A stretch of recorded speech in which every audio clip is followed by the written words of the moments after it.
Buenos días a todos y a los que nos siguen online también. Un placer estar aquí hoy. Nos toca hablar, queremos compartir algunas reflexiones por parte de Google en materia de transformación digital y recuperación económica en tiempos de crisis. En particular, nos gustaría compartir algunas reflexiones sobre el panorama actual, cómo Google está ayudando en la pandemia, tendencias en materias de datos, automatización e inteligencia artificial, las claves de la transformación digital, que son, en nuestra opinión, la nube, la inteligencia artificial y la confianza en ellas. Y, por último, pero no menos importante, cuál es la realidad que nos vamos a encontrar en el mundo post-COVID. La pandemia ha puesto una presión y una demanda sin precedentes en administraciones públicas y en empresas, en todos los órdenes, incluida la tecnología. Lo que vemos es que la nube, el acceso a unos servicios diversos, resilientes, ágiles, escalables, han hecho a Europa y a España más resilientes y más fuertes durante la pandemia. En materia económica, ya como se ha dicho antes, como bien comentaba Pedro, como bien comentaba la secretaria, vamos a tener una tendencia marcada por la recuperación. Va a haber un foco en la digitalización como motor para la recuperación económica y esta digitalización se hace una prioridad en todos los sectores, es decir, gobierno, pymes, economía sin efectivo, telemedicina, teletrabajo, etcétera, etcétera. Pero vemos también una tendencia que es la capacitación. Vemos que la tecnología, que la inteligencia artificial, que las capacidades de primer nivel que tenemos hoy no están siendo aprovechadas en su totalidad en Europa y en España debido a un gap que tenemos en skills y en capacidades que tenemos que trabajar juntos, gobierno, empresas del sector privado, para que las pymes sean las grandes ganadoras en esta recuperación post-COVID. Desde Google, sin duda, tenemos un compromiso y lo tuvimos desde el principio, a ayudar y a ir de la mano del sector público en la gestión de la pandemia y en la recuperación post-pandemia. ¿Qué está haciendo Google o qué ha hecho Google en particular para ayudar? Pues hemos querido traer aquí algunos casos concretos y la primera fue ayudar a encontrar información y ayudar a combatir la desinformación. Es decir, la misión de Google es hacer la información universalmente accesible, organizarla. En tiempos de COVID era fundamental, ha sido fundamental asegurar que la información estuviera en nuestra página de búsqueda en primer lugar. Información correcta, información de fuentes oficiales, pero también fue muy importante actualizar, por ejemplo, nuestras políticas de YouTube de cara a que la desinformación no se expandiera en las redes sociales. Esa fue un área muy importante en la que nos enfocamos desde el principio. La segunda acción que pusimos en marcha fue la publicación de informes de movilidad comunitaria. Es decir, entendimos a través de la interacción con nuestras autoridades que los datos de movimientos de personas de forma agregada y anónima, de la forma que utilizamos para tendencias como Google Maps, podían ser muy útiles para las autoridades a la hora de medir y de hacer políticas públicas en relación con el COVID. Con lo cual, estos fueron informes que hemos empezado a publicar, que son abiertos, que están descargables y que están ayudando muchísimo alrededor del mundo para poder definir y refinar políticas. En tercer lugar, ha sido mencionado antes también una colaboración muy estrecha con Apple de cara a que la tecnología Bluetooth en móviles, tanto en nuestros dispositivos Android como en iOS, se pudieran utilizar para contact tracing, que es esta tecnología de proximidad de cara a detectar posibles exposiciones al COVID y la gestión tras haber detectado una posible cercanía o proximidad a un elemento de riesgo. Con lo cual, esto ha ayudado a muchísimos gobiernos. La secretaria ha anunciado antes que el piloto se ha lanzado en estos últimos días en la isla de La Gomera, y pues estamos muy contentos y muy orgullosos que esta iniciativa respetuosa de la privacidad y de la seguridad de los datos pues esté ayudando a gobiernos alrededor del mundo, incluido el Gobierno de España. Otra acción que desde Google pensamos que era muy importante era poner de forma gratuita toda la capacidad de nuestra nube de forma gratuita a la disposición de investigadores, gente que está haciendo el research de vacunas, algunas autoridades públicas haciendo proyectos claves, etcétera, y hemos destinado alrededor de 20 millones de créditos en Google Cloud. De hecho, algunas apps de coronavirus alrededor del territorio se han beneficiado de estos créditos para, digamos, correr en el marco de nuestra tecnología, y pensamos que era una parte fundamental que la inversión no fuera un obstáculo para desplegar cuanto antes esta investigación o estos mecanismos para poder contener la pandemia. El apoyo continuo a educadores, pymes y startups es un foco de Google. Y aquí hablamos desde anuncios gratuitos hasta lo que comentaba, créditos para utilizar nuestra infraestructura. Y bueno, hemos recientemente anunciado la iniciativa Impulso Digital, muy enfocada en las pymes, las que tienen que ser las grandes ganadoras de esta recuperación económica, de cara a facilitar su digitalización en época de crisis. Alianzas para crear soluciones de tecnología, herramientas, etcétera. La secretaria comentaba antes, soluciones como chatbots, es decir, agentes de respuesta automatizada virtual que pudieran dar una respuesta escalable a la demanda que se hacía en distintas páginas web, en distintas canales de líneas de atención al público, etcétera. Eso fue un foco importante. De hecho, bueno, el chatbot que se comentaba sobre que apoya a la página de coronavirus del gobierno, pues se basa en cierto punto en nuestra tecnología de TensorFlow. Tendencias en datos, inteligencia artificial y automatización. Vemos sin duda una clara tendencia a la sanidad, a la atención y a la investigación en moverse a la inteligencia artificial y a la nube de cara a buscar esos patrones que nos permitan conseguir la cura, conseguir el tratamiento, conseguir la vacuna. Los agentes basados en la inteligencia artificial para aliviar la presión sobre estos centros de llamadas son sin duda protagonistas tanto en sector privado como en sector público.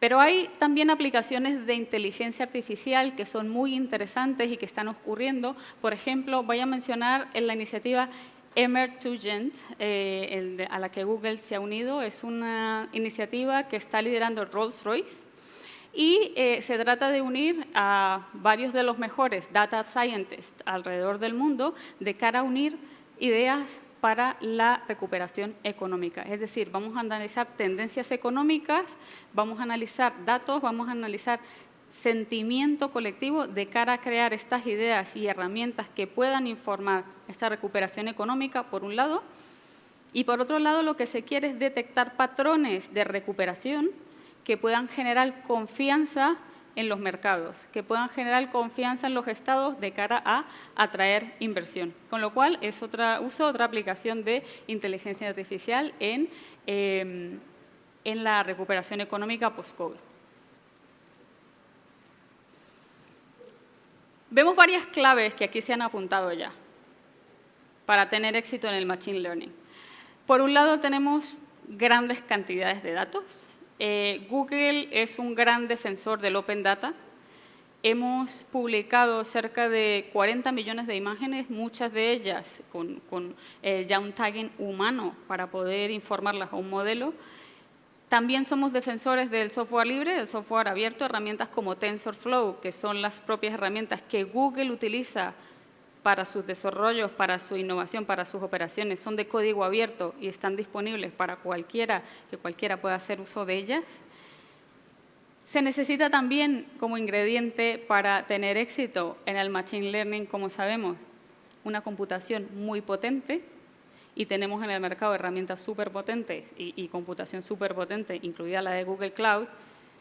Pero lo que vemos es que la pieza subyacente a los datos, a buenos modelos que se pueden generar con herramientas como TensorFlow y a las herramientas de computación son los skills, son las capacidades, son las competencias.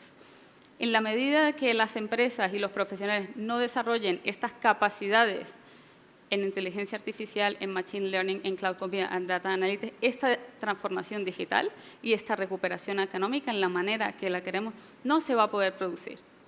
Y es responsabilidad conjunta, es responsabilidad de todos, sector público, sector privado y organizaciones también como AMETIC, de promover cuestiones que puedan mover la aguja en este sentido.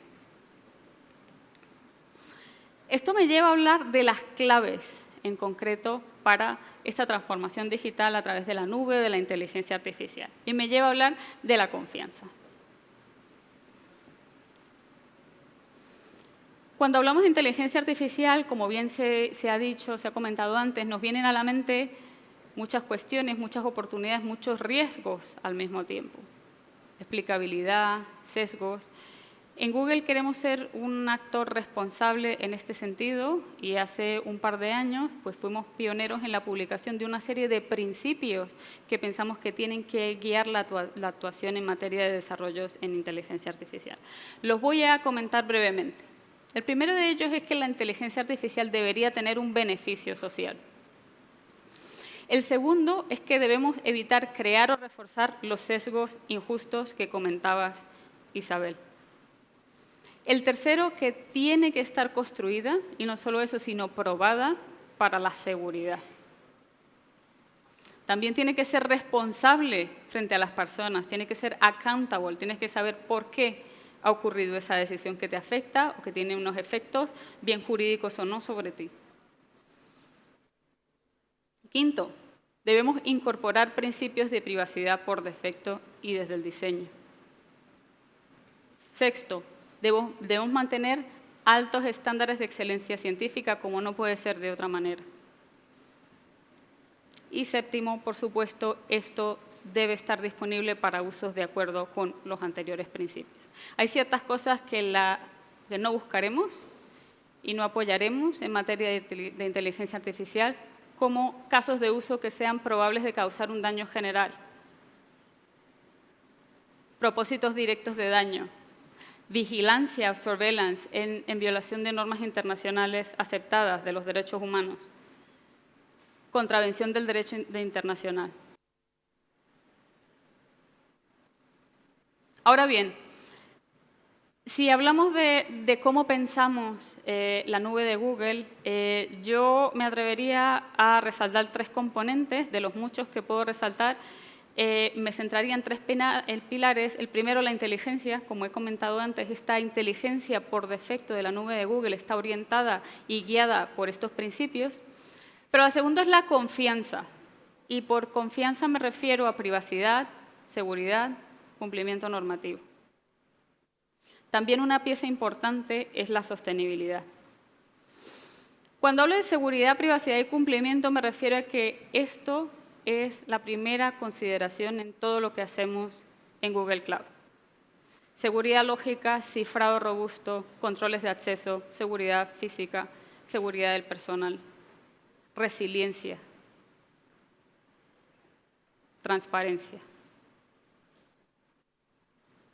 No solo es importante la implementación de la privacidad y de la seguridad y el cumplimiento con los estándares internacionalmente aceptados y con la normativa, es importante poder demostrar ese cumplimiento frente a los reguladores, frente a los clientes, frente a la sociedad, frente a los usuarios.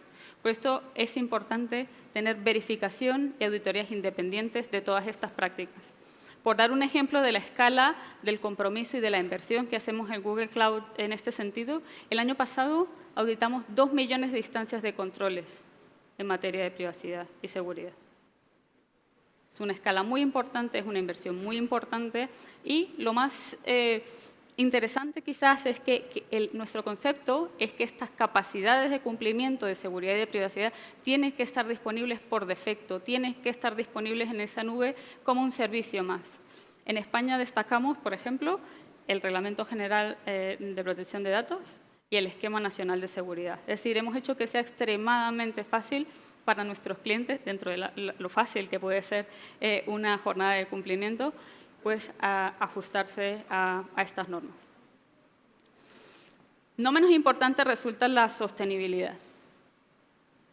Google es el mayor comprador mundial corporativo de energías renovables. El 100% de la energía que usamos es compensada con energía renovable, lo que hace que la huella de carbono al usar Google Cloud pues sea cero, sea neutral. Y es un compromiso que mantenemos, por el que estamos apostando y del que pues nos sentimos muy orgullosos de sacar pecho. Hemos visto que la resiliencia de la nube es hoy más importante que nunca. Cuando empezó la pandemia nos preguntábamos si los servicios iban a poder seguir operando, si los servicios esenciales, la salud, las finanzas, y esto tiene muchos componentes, como se ha dicho, tiene un componente de red, tiene un componente de dispositivos, pero tiene un componente de servicios también. Y como decía al principio, los servicios en la nube, diversos, seguros, escalables, dieron a España, dieron a Europa una resiliencia y una fortaleza digna de admirar. De modo que vemos que las organizaciones se están moviendo a la nube para beneficiarse de su resiliencia. Creemos desde Google Cloud, y esto está confirmado por investigaciones independientes, incluso ENISA, la Agencia Europea de Seguridad, de Ciberseguridad, pues cree que las capacidades de resiliencia y de seguridad son mayores en la nube a las capacidades existentes on-premise. Con lo cual, este es un punto por el que empresas y administración pública consideran esa opción como su punto de resiliencia operativa, y pues nosotros activamos nuestras prácticas de continuidad de negocio que habíamos adoptado pues muchísimo antes de que, por supuesto, y habíamos probado muchísimo antes de que pensara la pandemia, y estamos muy orgullosos de cómo se dieron los servicios, la disponibilidad de los servicios, tanto en software as a service como en infraestructura as a service, que pues prácticamente no sufrieron de caídas y pudieron seguir operando con total normalidad. Realidad post-COVID, ¿qué nos vamos a encontrar? Pues como se ha dicho aquí, nuevas formas de trabajo y de aprendizaje. El trabajo en remoto y el aprendizaje en remoto están aquí para quedarse, con lo cual vemos que tiene que haber un énfasis, y habrá un énfasis en la gestión de ese cambio y en la reducción de esa brecha digital en cuanto a dispositivos, en cuanto a conectividad, etcétera. La modernización y la innovación se acentúan. Vamos a ver una tendencia de transformación, como ha dicho la secretaria, inaudita, y que tenga la automatización como prioridad y que tenga esa transición un foco principal en todos los sectores, incluido el sector público. Y luego vemos una preferencia por la infraestructura en la nube frente a la tecnología tradicional on-premise. Como decía antes, con un foco también muy importante en ser resilientes, en resistir ante desastres, en poder recuperarse. Inclusión. En cuanto a la recuperación económica, mayores inversiones y apoyo, como no puede ser de otra manera, a las pymes y a las startups. En este sentido, estamos muy contentos de anunciar que hemos lanzado la herramienta AI o inteligencia artificial para empresas enfocada a pymes. La idea es que cualquier pyme pueda hacer uso de esa inteligencia artificial de forma que le demos recomendaciones de cuáles son las aplicaciones de inteligencia artificial para su negocio, y que rápidamente, con unos pasos muy sencillos y un roadmap, se puedan dar pasos prácticos concretos para subirse en el carro y poder transformarse de esta manera. Esta herramienta se acaba de lanzar, de momento está disponible en inglés, pero después del verano estará disponible en español también. Sin más, muchísimas gracias.